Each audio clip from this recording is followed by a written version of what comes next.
we, as far as I know and am concerned, we have one game. That's Friday night against Arizona State, and we know what they can do. I mean, they're physical, they're tough, they're really defensive oriented, and I'll tell you what, it is a grind when you play them. What's the big difference this year as compared to last year with Arizona State? I mean, when you lose someone like Kiana Ibis, that's a pretty sizable difference in complexion for how a team looks. Yeah, but you know, I think that's been the beauty of the program they've built down there. I think Coach Charlie has done such an amazing job. They lose good players every year, and every year they're just the same. They don't make anything easy on you. The way her system works, it's really not a star system.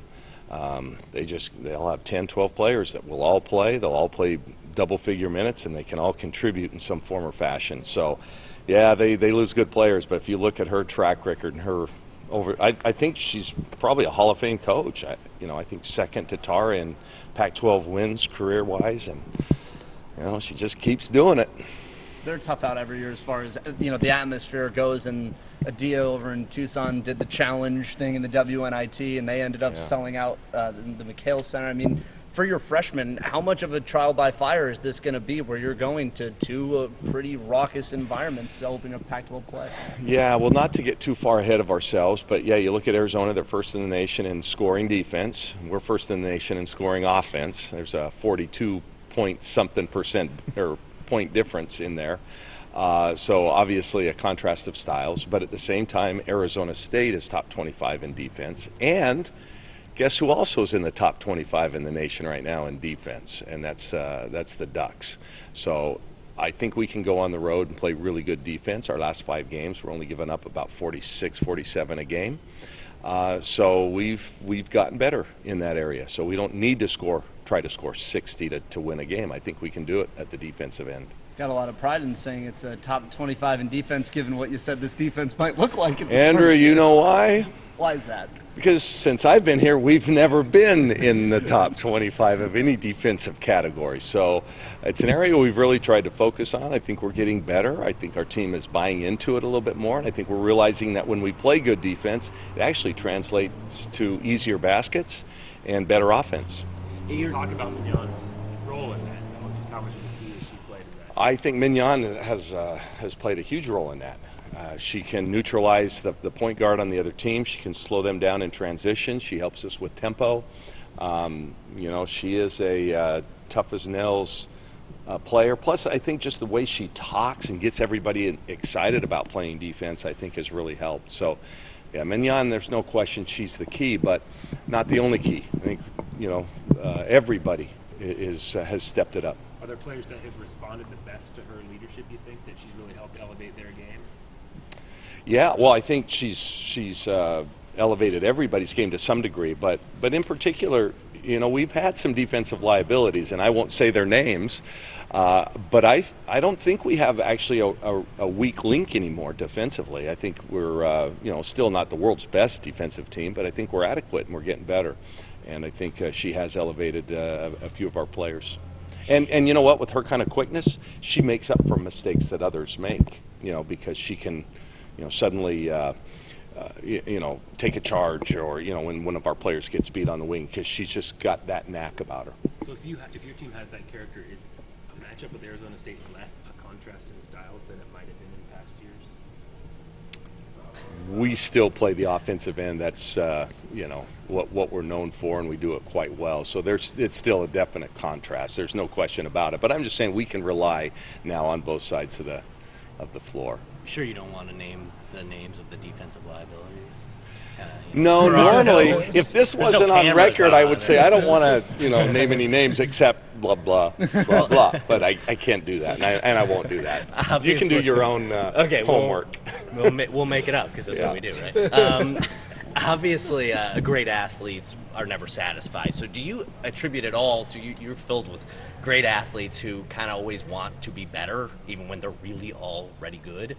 Do you attribute any of that they wanted to be better in defense because they haven't been, like you said, as good maybe as a lot of other teams? They were already great in offense. This was something that they really felt like they could improve on? Yeah. No question about that. We've challenged them to be better. We can't just try to outscore people. There are going to be nights, and we've had one. You know, and when we lost to Louisville, we were 6 of 35 from the three-point line. You know, we're the best shooting team again, not from the three-point line, but in true shooting percentage in the country. And guess what? You're going to have some of those nights. So can you rely on your defense to keep you in the game and even win the game? And so I think that was a real eye-opener. If you look at our points per game allowed in the 6 games since the Louisville game, we've made a drastic change. It's completely different. And so I think that got their attention. So again, you can learn from a loss, and I think we did. And so yeah, they're elite athletes. We don't want to be, you know, people all the time when you hear on ESPN or whatever, yeah, we score a lot of points, but can they defend? And so yeah, we're trying to answer that question in a positive way. Anything from that Baylor game last year, which was kind of a grinded out game, especially at the end? You said learning from a loss. Do Yeah. you think that maybe kind of led into some of this improvement? Well, I think a little bit. Yeah, no question. But I don't think the defense let us down against Baylor. I think it was just, yeah, we finished 1 for 13 from the field. We had pretty good shots. I think there it was a matter of our kids had logged a lot of minutes on the season. I think our bench now has helped.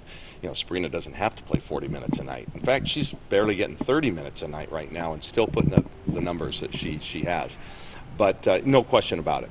We knew going in, listen, we've got to be a more well-rounded team, and we're getting there. On that note of being able to kind of dig deeper into the rotation, you're coming up onto the halfway mark here of the season. You look at having to go 6-7 deep on a constant basis last year. Now you can go 5 aside in practice, and you don't have to rely on getting Campbell out there with a practice tee. And he can't score, so Campbell kills us in practice, yeah, because he can't score. So how much of a difference does it make, though, just as far as freshness goes, that now everyone can kind of dig deeper into that rotation 9-10? Yeah, well, good and bad. You know, right now through 2 games, and then they had a break before that. And, you know, in the last couple games before Christmas, we had blowouts and our kids didn't play a lot of time. Well, now what happens when Sabrina has to play 35 or 36 minutes in a game because the score dictates that? Are we going to be in shape enough to do that? Because this past weekend, I think most of our starters averaged about 22 minutes a game. That's barely half a game. So I hope we're in good enough shape right now. It is a nice luxury to have a deep bench, but at the same time, when push comes to shove in crucial games, you're going to go with the experience and those that have been through it and your better players. So, you know, I don't anticipate that our starters are going to be playing 22 minutes a game for the rest of the season. And you're about to start a stretch where I know you're not looking ahead, but it is a stretch where we're probably not going to have Sabrina only playing 22 minutes a game. So what are you looking for over these, you know, next few weeks of Pac-12 play, from specifically your key players, your starters? You know, that we're dialed in. We can't take possessions off. We can't have lulls like we've had. When we look brilliant, we're as good a team as there is in the country. And then we'll have the letdown. You know, it's come. We're getting fewer and fewer, and they're smaller and smaller letdowns. But it's still part of, you know, what we've seen this year. So we can't have that now. You can't have a bad shooting quarter because guess what? If you're doing it at Arizona State, they're going to separate from you. It's over. Against Oregon State, against UCLA, against Stanford, against Connecticut. I mean, the next month we've got 4 games against teams that are in the current top 5. You know, and that's not to mention this weekend in the desert, which is going to be as tough as any. So yeah, we're going to find out how good we are, and you know, and if we're not playing good, consistent basketball at both ends of the floor, we're in trouble. We'll get beat.